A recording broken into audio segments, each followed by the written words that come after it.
Добрый вечер. Эфир телеканала Осетия Эрештон продолжает программа «В итоге». Расскажем обо всем, что произошло в республике за неделю. В студии Вячеслав Музаев. И в начале выпуска коротко о главном. Интерес, безопасность народа России будут для меня превыше всего. Защищать суверенитет и независимость, безопасность и целостность государства, верно служить народу Владимир Путин вступил в должность президента Российской Федерации.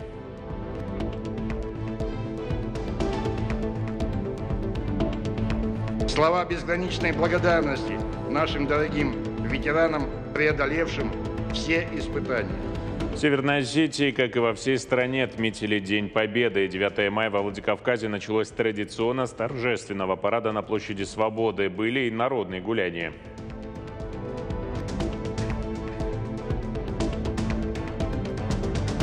Хочется поблагодарить создателей картины. Она просто восхитительна.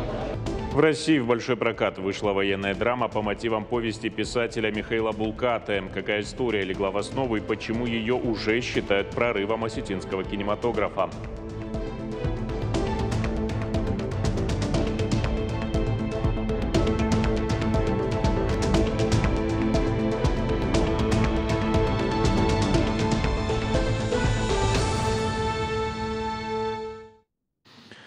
Владимир Путин вступил в должность президента Российской Федерации. Инаугурация прошла в Андреевском зале Большого Кремлевского дворца.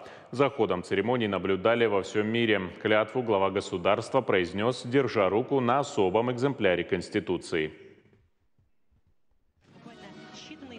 Клянусь при осуществлении полномочий президента Российской Федерации уважать и охранять права и свободы человека и гражданина, соблюдать и защищать Конституцию Российской Федерации, защищать суверенитет и независимость, безопасность и целостность государства, верно служить народу.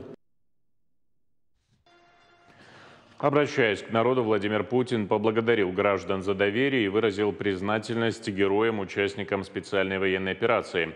Всего на торжественном мероприятии присутствовали больше 2500 гостей, в том числе руководитель Северной Осетии Сергей Минейло. Президент назвал россиян великим народом и отметил: «Вместе мы преодолеем любые преграды и победим». Заверяю вас, что и впредь интересы, безопасность народа России будут для меня превыше всего. Консолидированная воля миллионов людей – это колоссальная сила, свидетельство нашей общей твердой уверенности, что судьбу России мы будем определять сами и только сами ради сегодняшних и будущих поколений. Вы, граждане России, подтвердили правильность курса страны. Это имеет огромное значение именно сейчас, когда мы столкнулись с серьезными испытаниями. Вижу в этом глубокое понимание наших общих исторических целей, решимость непреклонно отстаивать свой выбор, свои ценности, свободу и национальные интересы России.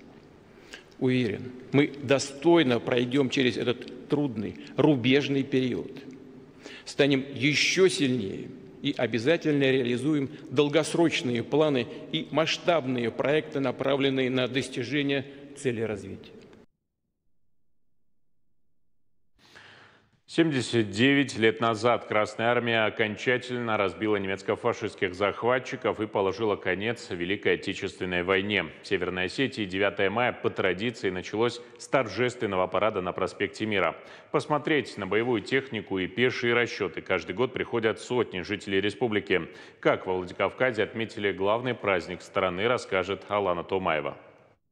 Огромная площадь, полная людей, замирает в один миг. Тишина и известный каждому голос знаменуют такую важную для всех фразу. Великая Отечественная война, которую вел советский народ против немецко-фашистских захватчиков, победоносно завершена Парад Победы – вечный символ триумфа, который дался невообразимой ценой. На площади Свободы ветераны. Когда-то они все тем же стройным шагом маршировали по главной улице города под аплодисменты жителей. Сейчас на трибунах их все меньше. С благодарностью за подвиг героям войны обратился глава республики Сергей Миняйло. Эта победа далась нашей стране очень тяжело. Миллионы погибших, пропавших без вести. Но наши отцы и деды выстояли, не позволили глумиться над могилами предков и над будущим великой страны с тысячелетней историей. Низкий поклон всем героям, отстоявшим наше Отечество. Спасибо тем, кто, не жалея себя, приближал долгожданную победу в тылу, обеспечивая фронт всем необходимым. Слова безграничной благодарности нашим дорогим ветеранам, преодолевшим все испытания.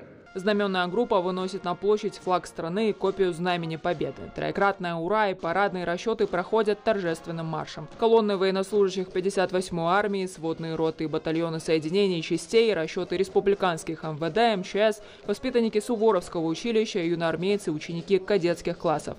За ними выдвигается военная и специальная техника вооруженных сил страны. Открывает ход механизированные колонны лучше на сегодняшний день танк Т-90М «Прорыв». Следом новейшие бронетранспортеры, ракетные комплексы «Искандер-М» и другие образцы отечественной оборонки.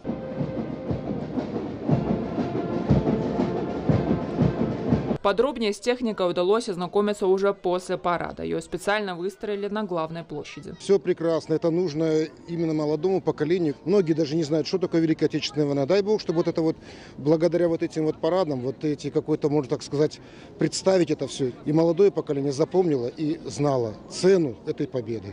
Впечатленные шествием люди не торопились расходиться. Администрация Владикавказа подготовила десятки тематических площадок. В Центральном парке сегодня окажется вся республика. Дети и взрослые гуляют, поют фронтовые песни, читают стихотворения о героях войны. Много тематических площадок. Здесь, например, дети создают своими руками поделки из бумаги и дерева. Дальше пробуют управлять роботами. Ну а там, судя по запаху, полевая кухня. Ну и мы, конечно же, туда.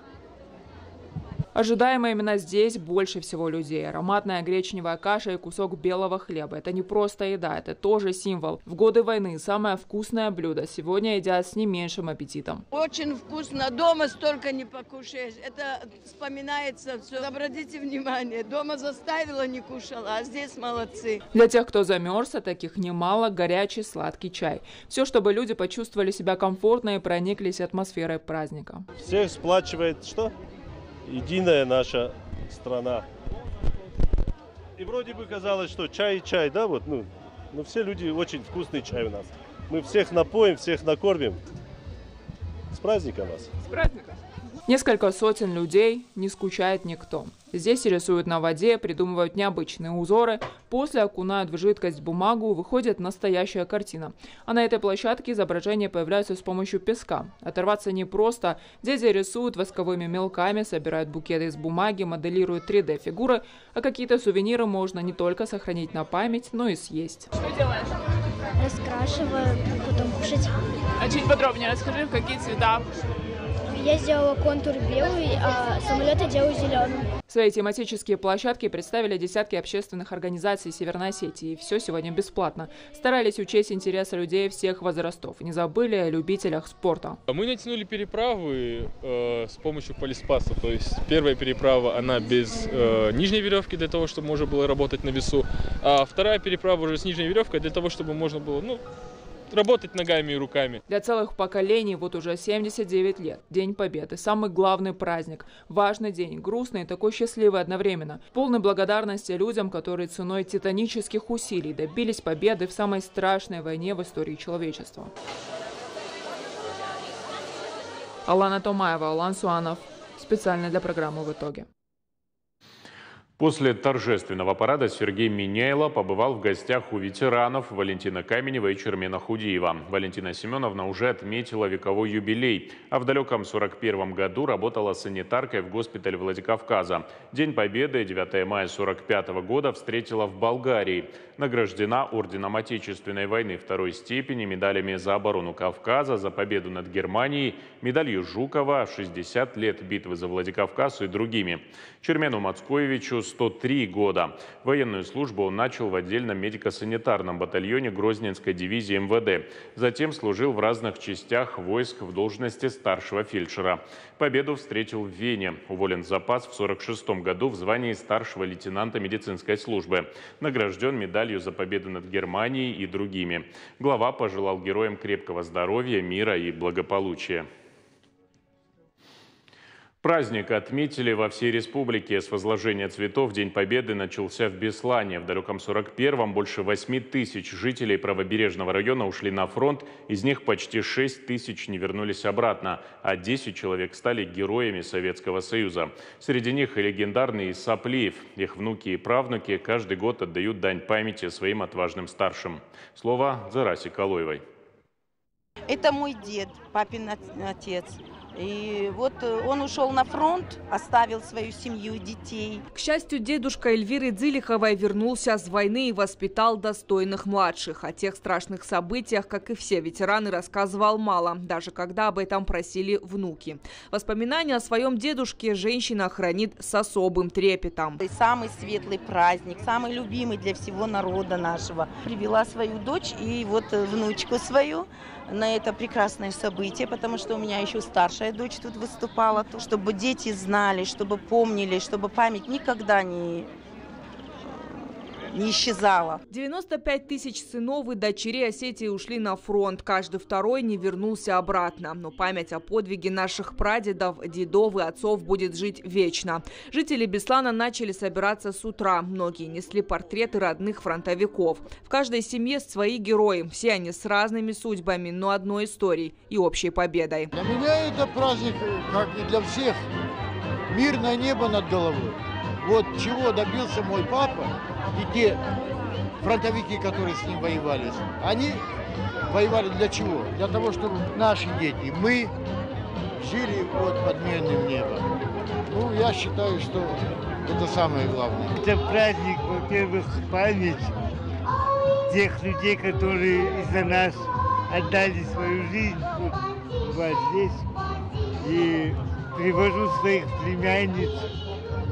Тоже пусть смотрят, какой ценой добивалась сегодняшняя жизнь. День Победы в Беслане по традиции начался с возложения цветов и венков к мемориалу павшим воинам. В церемонии участвовали жители города, общественные деятели и руководство правобережного района. Не было бы этой победы, не было бы нас. Осетия внесла огромный вклад в нашу общую победу. Каждый второй ушедший на фронт не вернулся с полей сражений.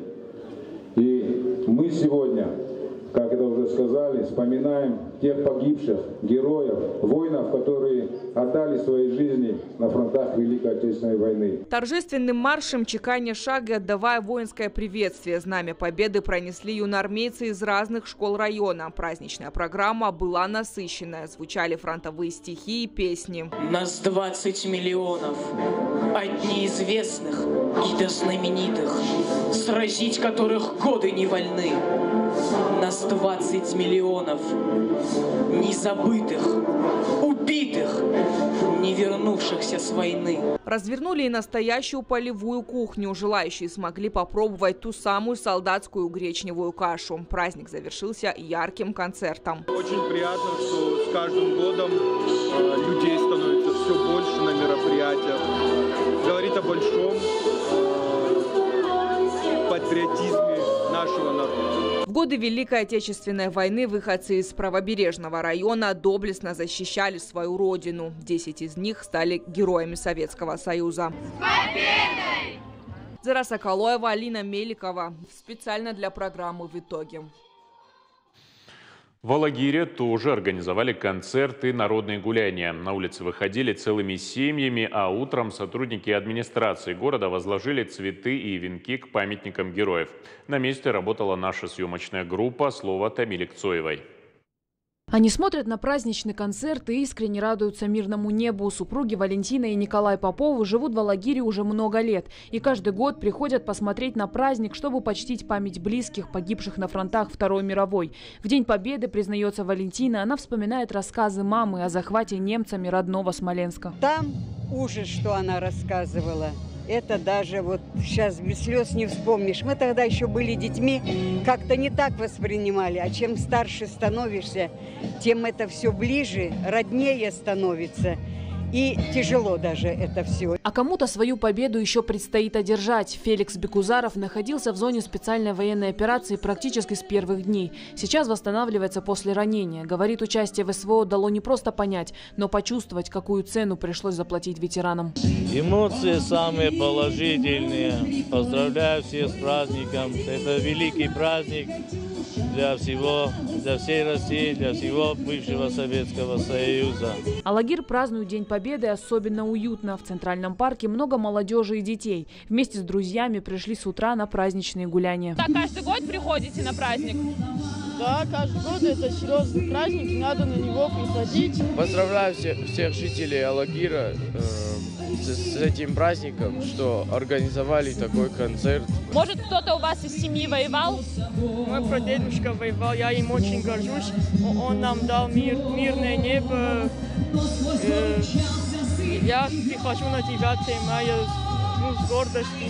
Школьники, студенты и просто приезжие ребята – все готовились к этому дню с особым трепетом. С самого утра сотрудники администрации города возложили цветы и венки к памятникам героев. Из Алагира на войну ушли 166 человек. И память каждого из них жители республики чтут уже 79 лет. Тамила Кцоева, Диана Кабалоти, Ибрагим Чочиев. Специально для программы «В итоге». Григория Мокрова Великая Отечественная застала в Алагире. Когда его призвали в армию, он работал машинистом железнодорожного депо. Служил в мотострелках, воевал на Украинском фронте. Прошел всю войну и День Победы застал в Берлине. Однако о том времени вспоминать не любил. Память о своем прадедушке с гордостью хранят его потомки. А герой нашего сюжета даже пошел по его стопам. Лидия Цахилова продолжит. Фотография перед фронтом, как его призвали, это вот он на доске почета висел. Сняли фотографию, чтобы когда уже немцы были у нас здесь, в Алагире, когда заходили, чтобы семью не расстреляли.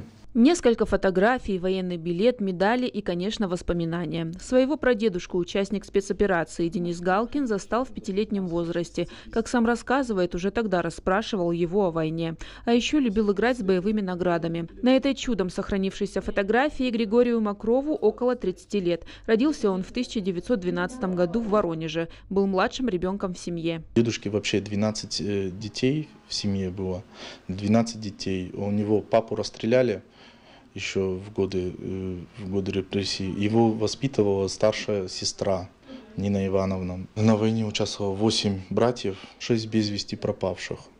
На фронт Григория Мокрова призвали в 1942 году. Тогда он находился в Алагире, где работал в железнодорожном депо машинистом. Служил в мотострелковом батальоне, воевал на Втором Украинском фронте. Свой героический путь прошел до самого Берлина. О войне Григорий Иванович говорил так: «Это страшно». Не любил вспоминать то время, но все же делился с правнуком о подвигах советских солдат. Когда уже оставалось вот чуть-чуть до Берлина, мой дедушка как раз служил под командованием Конева во Втором Украинском фронте. И вот осталось чуть-чуть до Берлина, и пришла команда им СОС помочь. Это город Краков. Он тогда был заминирован, полностью заминирован город. И от их жителей, и от всего города пришла команда СОС, чтобы помочь.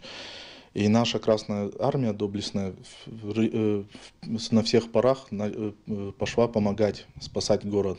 Она не только город спасла, но и мирных жителей, которые находились там. Для Дениса прадедушка стал настоящим примером мужества и героизма. Молодой человек пошел по его стопам. Окончил железнодорожный техникум, отслужил в армии, исполнив мечту детства – стать военным. После 8 лет службы по контракту в 2022 отправился в зону спецоперации. Но, получив ранение, вернулся на малую родину. Не то, что связь между поколениями, потому что это даже больше, потому что, находясь там, когда мы участвовали на полях сражений, такое ощущение, что дедушка меня оберегал там. Какую параллель можно провести именно со специальной военной операцией и с нашими прадедами и дедами, это то, что мы и они боремся с тем же фашизмом, который возродился на территории Украины, как и Великой Отечественную, так же, как и сейчас в специальной военной операции.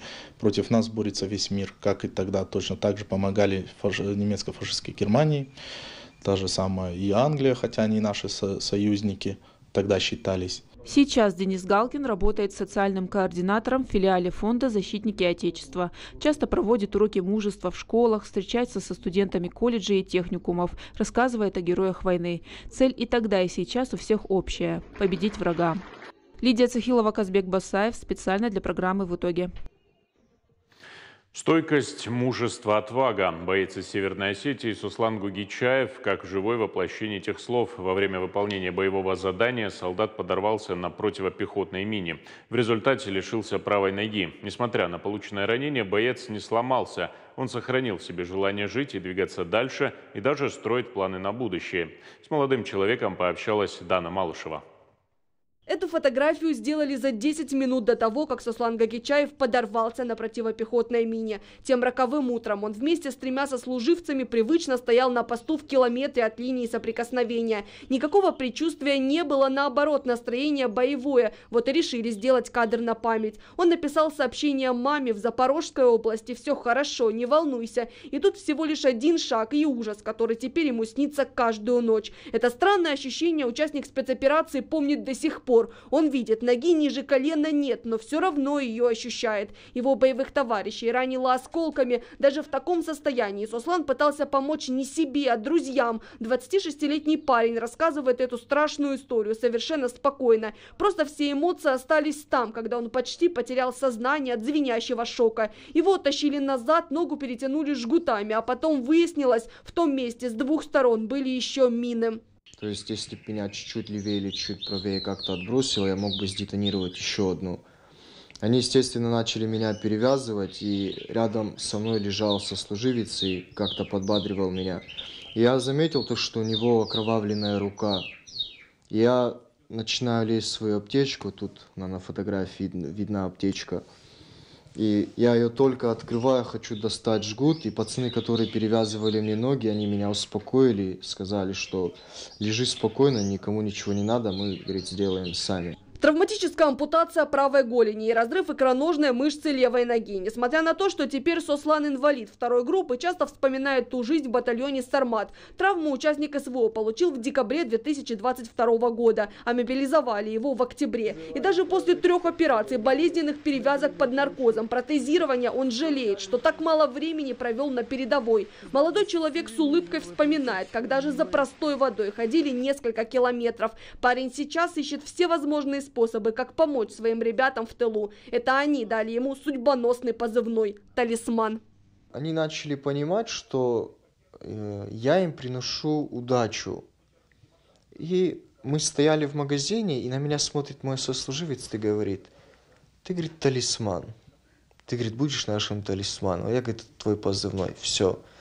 И очень многие говорили, что да, на самом деле, находясь со мной, удача им приходит. Суслан единственный сын. Говорит, с самого начала хотел уйти в зону проведения спецоперации добровольцем, но родители не отпускали. Парень сразу сказал, если придет повестка, прятаться не будет. Традиционное осетинское воспитание четко читается в его характере. Он всегда старался быть на связи с мамой. Подробностей не рассказывал. У него всегда было все хорошо. Это он успокаивал семью и говорил родным держаться, а они так и делали. Наверное, самое такое место в моем доме, где Господь Бог услышал мои молитвы. Я здесь читала молитву, молилась за всех деток, и Он помог моему дитю. На этих кадрах видно, как Суслан заново учится ходить. Парня поставили на ноги в Национальном медицинском исследовательском центре нейрохирургии имени академика Бурденко. Московские врачи изготовили его индивидуальный протез. Когда после ранения в первый раз делал несколько шагов, закружилась голова, вспоминает участник спецоперации. Это фантастическое ощущение перебивало лишь мысль: как я сяду за руль, говорит Суслан. Он вернулся домой 18 мая. На следующий день начал водить автомобиль. Я буквально, может, метров 500 проехал, и у меня получалось, я был такой счастливый. И потом я поехал в город. И вот с тех пор я ездил. И я же говорю, многие удивляются, как у меня получается. Отец хотел перекинуть педаль под левую ногу, но я ему сказал уже оставить, потому что я правой все уже чувствую. То есть у меня сами ощущения как-то помогают мне справляться вот с этим. Когда приходится ночевать в окопах и каждую ночь слышать звуки стрельбы, ты начинаешь переоценивать свой взгляд на этот мир, рассказывает участник спецоперации. Сослан понял, что самое дорогое в его жизни. В Москве парень сделал предложение своей любимой. Это Диана сделала фотоальбом с воспоминаниями о тех днях на передовой. Кроме фотографий, есть еще стихотворения, которые Сослан писал в блиндаже. Снова загорается небо, свист разбудит солдат. Как тяжело этой ночью, в спешке бежит наш комбат. Солдаты, подъем по тревоге, не дадим проникнуть в очаг. Устоим до последней крови, дерни танкистый рычаг.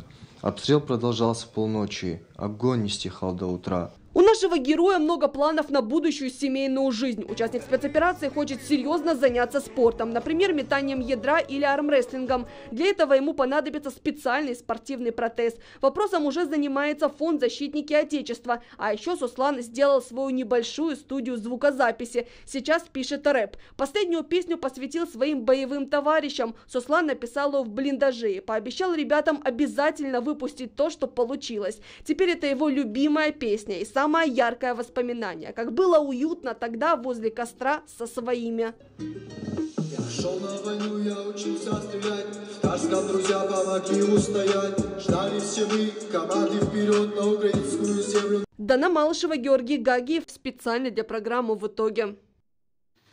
В День Победы представители Федерации бокса России возложили цветы к мемориалу славы. Память героев Великой Отечественной войны почтили руководитель Федерации бокса Северной Осетии Константин Цгоев, заместитель руководителя Совета чемпионов Федерации бокса России, мастер спорта международного класса Ахмедхан Адилов, серебряный призер Олимпийских игр Софья Чигава, чемпион России Джамал Батрудинов и тренерский штаб сборной России. К другим темам. Советский и российский археолог, историк, доктор исторических наук, автор более 200 работ. 5 мая ушел из жизни Владимир Кузнецов. Известному ученому было 97 лет. Перечислять его регалии и многочисленные заслуги можно долго. Вклад Владимира Александровича в развитие нашей республики невозможно переоценить. С почетным гражданином СКФО из Северной Осетии простились на Аллее Славы во Владикавказе. В последний путь Владимира Кузнецова проводили родственники, друзья и политические деятели. Тамила Акцоева продолжит. Его имя в Северной Осетии знают все. Выдающийся историк родился в 1927 году в Пятигорске. В 23 года после первого курса педагогического института Владимир Кузнецов участвовал в археологической экспедиции. Именно эта поездка полностью изменила его интересы. После исследований на Нижнеархызском городище он навсегда связал свою жизнь с наукой. Его эта тема очень заинтересовала. Он поступил на исторический факультет Пятигорского университета. Потом он учился в аспирантуре в Институте археологии Академии наук Советского Союза. И там его руководителем был Евгений Игнатьевич Крупнов, тоже крупнейший ученый, кавказовед. Он наш земляк, он родом из Моздока. Во многом благодаря руководителю Евгению Крупнову амбициозный студент Кузнецов совершил свои первые шаги в науке. Еще тогда преподаватели и друзья удивлялись его настойчивости и трудолюбию. Он горел своим делом и под чутким наблюдением наставника изучал историю и археологию Северного Кавказа средних веков. Отсюда у меня возник пожизненный вопрос и интерес и к аланам, и к осетинам.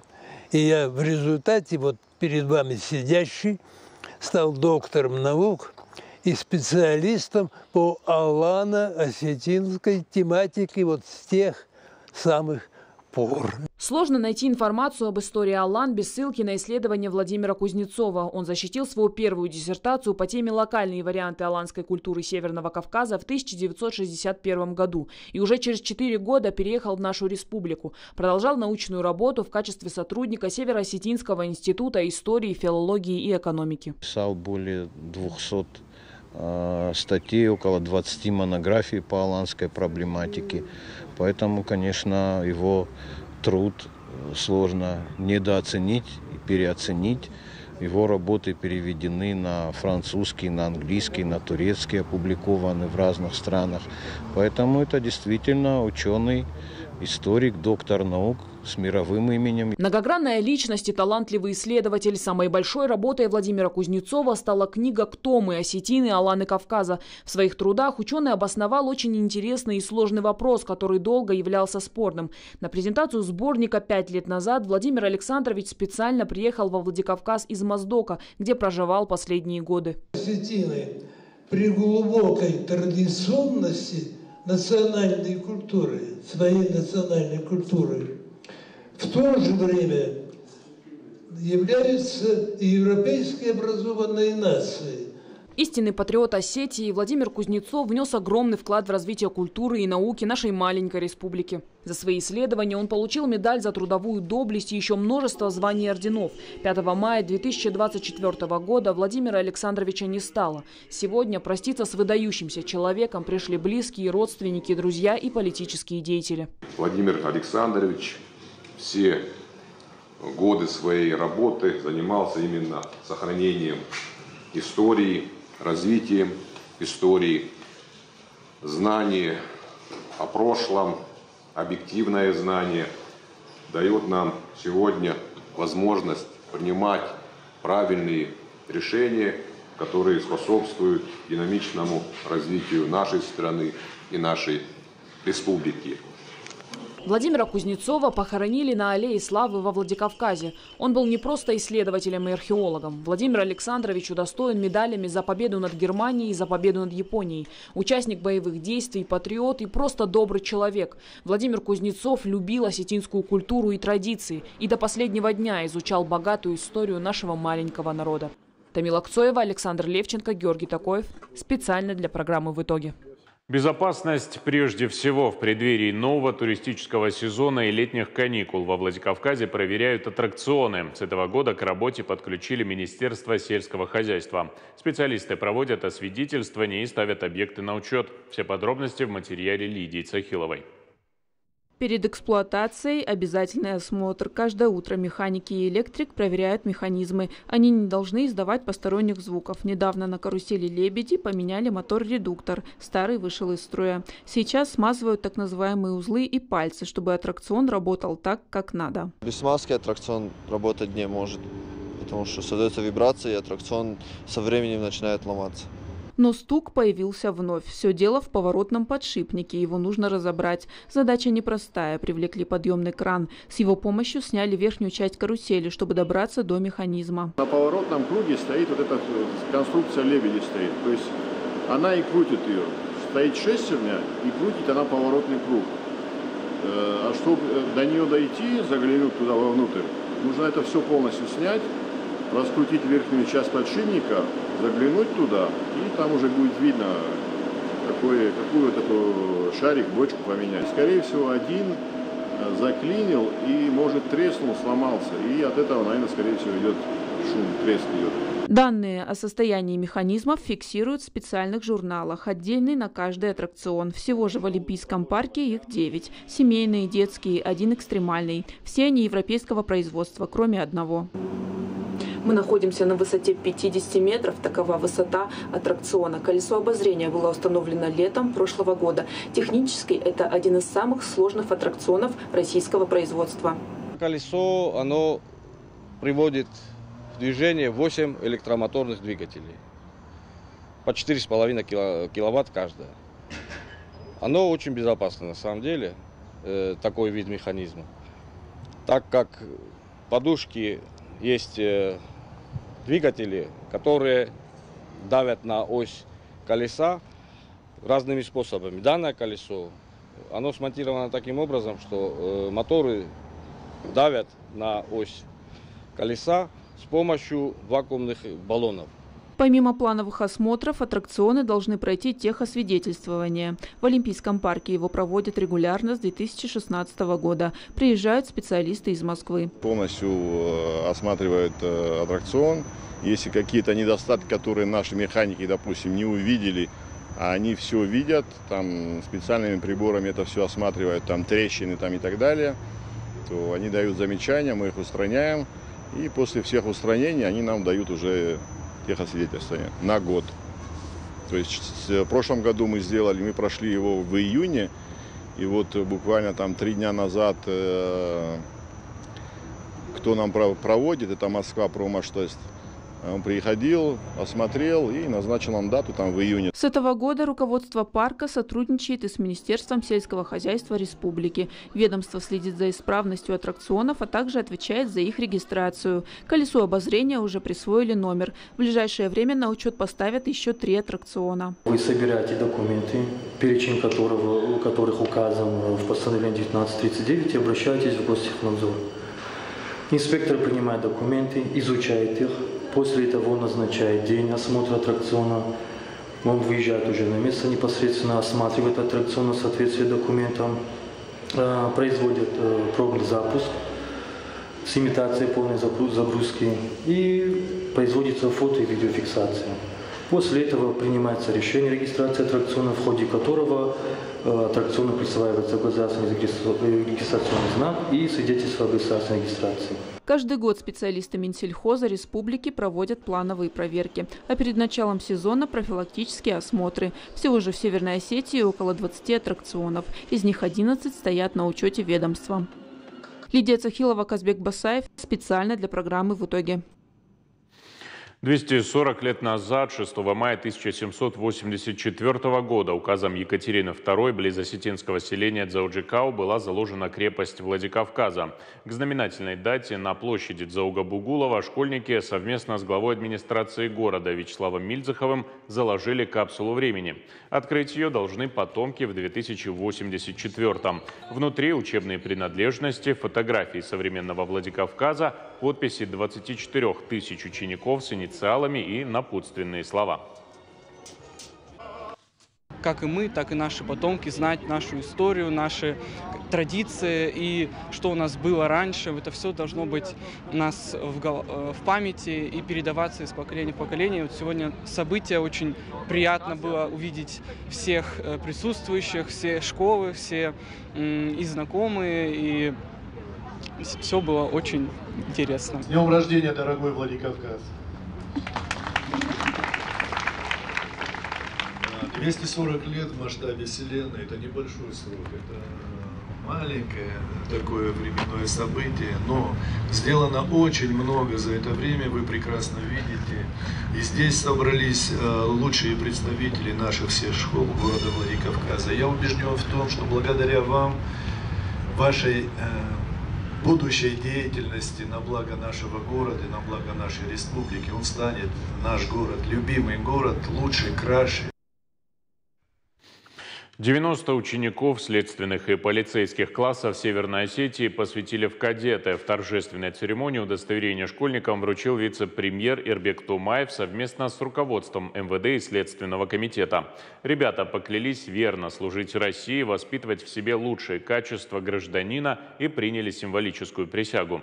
Напомним, кадетские классы в школах Северной Осетии открыли больше 3 лет назад. Сейчас их 57, в них занимается 1160 детей.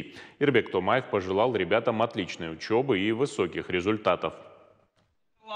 Хочу вас поздравить от имени главы Республики Северная Осетия Алания Сергея Ивановича Миняева с этим светлым праздником. Сегодня вы вступаете в ряды кадетов, и хочу вам пожелать от души, в первую очередь, здоровья, успехов в учебе, чтобы учились только на отлично и хорошо.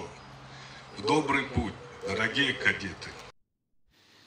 Стихи любимых поэтов, ответы на вопросы, тесты. В 2017 году в Северной Осетии открыли первый полилингвальный класс. Основная цель – сохранить родной язык. Сейчас занятия проходят в 17 школах республики. На одном из занятий побывала наша съемочная группа. Когда началась Великая Отечественная, сколько длилась блокада Ленинграда, чье имя носил город-герой Волгоград. И, конечно же, о героях, выходцев из Сунжи. Этому важному периоду истории был посвящен открытый урок. Ребята 4 класса не только слушали, но и выполняли тесты, рассказывали стихи о войне, отвечали на вопросы. И все на осетинском. Класс полилингвальный. С первых дней учебы занятия по предметам для них проходят на родном языке. Цель нашего урока – изучить основные события войны Отечественной. Дети отвечали хорошо поняли тему. И чему я рада, мы еще на уроке разговора о важном, мы говорили о Великой Отечественной войне, о блокадном Ленинграде. И детям все это очень интересно. На открытом уроке специалисты Центра развития осетинского языка оценивают само занятие, как ребята владеют осетинским, да и в целом образование на 2 языках в школе. Урок – часть заключительного семинара по полилингвальной модели поликультурного образования. В конце учебного года у нас состоятся семинары, на которых учителя делятся своим опытом. В один год одни учителя, в следующий год будут другие учителя.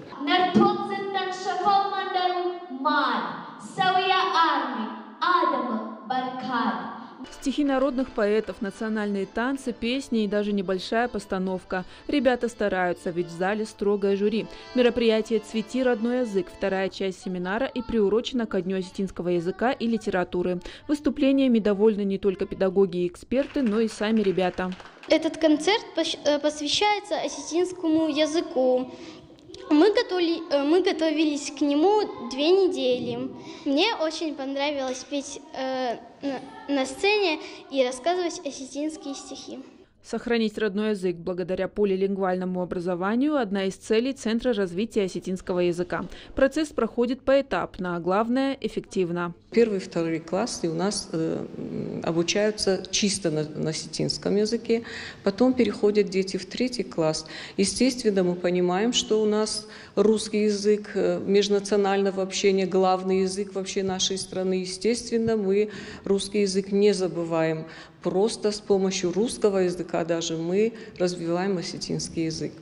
И вот, значит, в 3 классе мы переходим 50 на 50. 50% разговаривают дети на осетинском языке, 50% уже книги тут даже так построены, 50 на русском языке.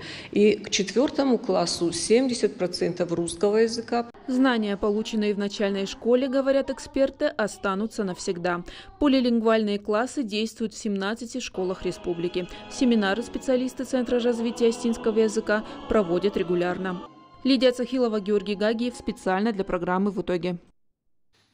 7 мая исполнилось 105 лет со дня создания в уголовно-исполнительной системе Российской Федерации учреждений, исполняющих наказания, не связанные с изоляцией осужденных от общества. Их главная задача – направлять людей, преступивших закон, на правильный путь, делать все, чтобы вернуть в общество эмоционально и морально подготовленных граждан. О непростых, но таких важных буднях сотрудников в материале Алены Агаевой. Еще в юности Анжела Кокоева поняла, чем хочет заниматься, и это неудивительно. Рядом всегда был пример – сильный и справедливый старший брат. Он работал в исправительной колонии. Для кого-то его истории со службы могли показаться устрашающими, но не для Анжелы. Она любила смотреть криминальные фильмы и читать детективы, и мечтала попробовать себя в этом направлении, но по-другому. Хотела помогать людям вставать на путь исправления, рассказывает девушка. Идя по улице и видя наших осужденных, которые здороваются со мной с улыбкой, которая очень греет мне душу, именно в этот момент я понимаю, что моя работа очень важна для них. И именно для них я прихожу на службу. Рабочий день в уголовно-исполнительной инспекции начинается рано утром. Сначала сбор сотрудников и построение личного состава. Проверяют внешний вид и наличие служебных удостоверений. Дальше постановка задач на день. За каждым сотрудником закрепляется участок, и он приступает к проверке осужденных по месту жительства. Домашних арестантов, состоящих на учете инспекции, и доложить о результатах. Есть. Наш труд непростой, но важный, говорят сотрудники. Они проводят воспитательную, психологическую и профилактическую работу, оказывают социальную поддержку и применяют меры государственного поощрения. Перед ними действительно сложная задача – помочь человеку не ошибиться второй раз. В прошлом году, в феврале 2023 года, президентом Российской Федерации подписан федеральный закон о пробации, который как раз и нашу службу именно нацеливает на работу по социальной адаптации, ресоциализации лиц, которые освобождаются из мест лишения свободы, которые состоят на учете в уголовно-исполнительных инспекциях, а также содержатся в исправительных центрах. 7 мая сотрудники отмечают профессиональный праздник. В этом году исполняется 105 лет с момента образования учреждений, исполняющих уголовные наказания, не связанные с изоляцией осужденных от общества. Их каждодневная работа зачастую невидима, но именно они вносят большой вклад в укрепление безопасности нашей страны. Алена Агаева, Диана Кабалотти. Специально для программы «В итоге». Управлять грузовиком или ремонтировать бытовую технику. Герои нашего следующего сюжета легко справляются с этими задачами. Им нет и 10 лет, но мальчики точно знают, чем хотят заниматься в будущем. А родители только поддерживают. Подробнее в материале Залины Калмановой. Я делаю лампочку сейчас. Для этого мне нужны провод, вилка, еще один провод, патрон и лампочка. Сосредоточенный и аккуратный, он уделяет внимание каждой мелочи. Любое неверное действие и устройство может не сработать. Последние штрихи, лампочка из подручных материалов готова. Всего 10 минут, и прибор можно использовать. В свои 9 лет Максим Челахсаев научился этому сам. Тяга к электронике у мальчика появилась в 1,5 года. История очень необычная. Это у меня произошло в 1,5 годика, когда я взял маленький блок питания, потом его раздолбил и засунул в розетку. После этого меня ударило током. Я начал потом интересоваться внутри этого блока питания и потом начал собирать уже и из этого делать. А потом просто не смог остановиться. Ему всегда хотелось узнать, как устроен механизм внутри. Нет дома прибора, который он не разобрал, шутит мама мальчика. За это время Максим собрал десятки устройств. Учителем для него стал интернет. Именно оттуда юный техник черпал все знания. Даже какая-то сантехника в доме поломается, там, допустим, мы вызовем ремонтников, он с таким интересом это все смотрит. У него там и сантехнические ключи есть, и плоскогубцы, молоток, то есть он без проблем может дома какие-то мелкие вещи починить. Максим – частый посетитель магазинов электротехники. Все детали к будущим изобретениям покупает сам. Мальчик даже самостоятельно чинит поломанные приборы. За такую любовь к технике его и прозвали – Электромакс. Но даже на этом он останавливаться не планирует. Его главная цель сейчас – создать вечный двигатель. И ее он осуществит совсем скоро. Я хочу создать вечный двигатель. А что для этого тебе нужно? Ну, там детали, которые можно... там нужны бутылки, там должно быть по ним разлито ровно воды, сколько надо. И когда ты к этому приступишь? Когда мне будет 10 лет. Почему именно когда будет 10 лет? Потому что, когда там будет 10 лет, ко мне приедет специальный моторчик. А 8-летний Аслан Алборов уверенно чувствует себя за рулем КАМАЗа. Легковушку освоил, когда ему не было и 5 лет. Мальчик отправил заявку на участие в шоу «Лучше всех». Если пройдет отборочный этап, то покажет свои умения в эфире Первого канала. Учился от папы, смотрел на папу, как он водит КАМАЗ. Потом научился, я не научился переставлять скорость, а потом он мне сказал, как переставлять скорости.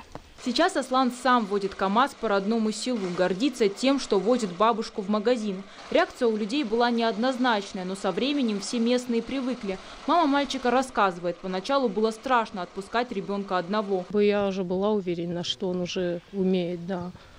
А одной, в 5 лет не отпускали по селу одной тоже. А сейчас уже есть? Сейчас уже да. Но даже это не единственное достижение Аслана. Мальчик учится на одни пятерки и занимается борьбой. За его спиной множество побед на соревнованиях разного уровня. Его главная мечта – стать профессиональным спортсменом. В нашей республике сотни талантливых ребят. И герои нашего сюжета еще раз доказывают, что при желании освоить любимое дело можно в любом возрасте. Залина Калманова, Батырбек Макиев, Алан Суанов. Специально для программы «В итоге».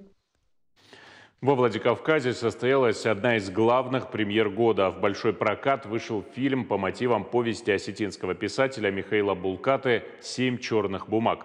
Лента рассказывает о событиях 1942 года. В небольшом высокогорном осетинском селе живут 2 брата. Видя, какое горе приносят черные бумаги с фронта, они подговаривают почтальона прятать похоронки до конца войны. Драма вошла в список номинантов престижного Московского международного кинофестиваля, а по всей стране картину покажут в 220 кинотеатрах. Зоя Тараева подробнее. Трофейная катана из сыплиева, живые змеи, бабочки и череп коня. Это лишь малая часть реквизита фильма режиссера Анатолия Колеева «7 черных бумаг». Эмоционально, нервно и холодно. Съемки в горах – это всегда непредсказуемость. Природа безжалостно диктует свои правила. Но вся команда выполняла свою работу с душой и любовью. Именно такую задачу поставил Колеев. Я надеюсь, что это чувствуется через экран. Мы это делали с огромной любовью. И, наверное, вот на этом все и строится, что неважно, профессионалы были или нет. Каждый человек занимал по 3-4 должности, хотя ставка подразумевает половину одной должности. Да, было сложно, очень сложно. Были на разных съемках, и это самые сложные съемки, которые вообще когда-либо встречались по разным моментам, которые даже нельзя рассказывать вот до такой степени. Съемки проходили в 8 горных селах. Основные действия развернулись в высокогорной Камунте. По сюжету именно оттуда в 1942 году все мужчины ушли на войну. Их семьи с нетерпением ждали весточки с фронта, но, к сожалению, смерть постучала почти в каждую дверь. Женщинам пришлось обустраивать непростой быт в горах своими силами, а детям повзрослеть буквально за день. Тогда два брата уговорили почтальона прятать похоронки хотя бы до конца войны, чтобы не отбирать последнюю надежду. Нагадил их бега, так получается? Откуда я знал, что так будет? А ты что думал? Они танцевать начнут, когда похоронку получат? Но это моя работа. Наша же работа. Первый вариант сценария по мотивам повести Михаила Булкаты «Раненый Фандер» Анатолий Колеев написал еще в 2021 году во время учебы в Авгике. После его брат Алан Колеев полностью переписал произведение. Благодаря этому кинокартина приобрела новые сюжетные линии, мистические перипетии, отсылки к нартовскому эпосу и даже новых персонажей. Получается, Шердон был такой хитрец, что собственное горе смог обмануть. Хорошо ты сказал, хорошо. Горе смог обмануть. Фильм представили на Московском международном кинофестивале. Лента участвовала в конкурсной программе «Русские премьеры». Художественным руководителем проекта стал режиссер Клим Шипенко. В Осетии первыми фильм увидели журналисты в доме Вахтангова. На пресс-конференции авторы и актеры поделились тем, что осталось за кадром. Сначала, как мне предложили, мы хотели бы попробовать тебя на роль, но не эту роль, которую вы видели, другая роль. И говорить, ну на всякий случай еще посмотри вот эту роль. Но я, естественно, стала читать с той роли, которая на всякий случай. И сразу, по-моему, я даже написала, что вот это моя роль, это моя роль. Погода всегда встречала меня. Когда я приезжала на съемочную площадку, даже если был дождь, выглядывало солнце. Кинолента полностью снята на остинском языке. Это было важным моментом для всей команды. Именно так можно максимально погрузить зрителя в быт и будни главных героев. Каждая реплика в сценарии выверена и подобрана под стать персонажам. Мы сидели примерно там, наверное, 12 часов и проходили по каждому предложению. У меня была просьба, чтобы язык сплетниц, он был таким немножко неприятным, язык кудзи был с какими-то архаизмами, которые уже не используют, а остальной язык был чистый, литературный, где-то красивый, как он и есть, осетинский язык. Композитор картины Алан Макиев, известный музыкант Алейн. Музыка в фильме менялась по мере того, как осваивал Фандер один из главных героев. Нам безумно повезло то, что Алан Макиев согласился поработать над этой картиной. Алан сел, и он впервые начал учиться играть на фандыре. И все, что наигрывали, и вот которые моменты вы видели во снах, дзерасы, жуткая мелодия, вот это первые попытки Алана научиться играть на инструменте. Закрытый кинопоказ прошел в одном из кинотеатров Владикавказа. Среди гостей общественные деятели, музыканты, кинематографисты, меценаты и блогеры. Фильм никого не оставил равнодушным. Зрители выходили из зала со слезами на глазах. Хочется поблагодарить создателей картины. Она просто восхитительна. Она цепляет с первого кадра. Каждый последующий кадр, он там не случайный. Фильм заставляет задуматься на самом деле о многом.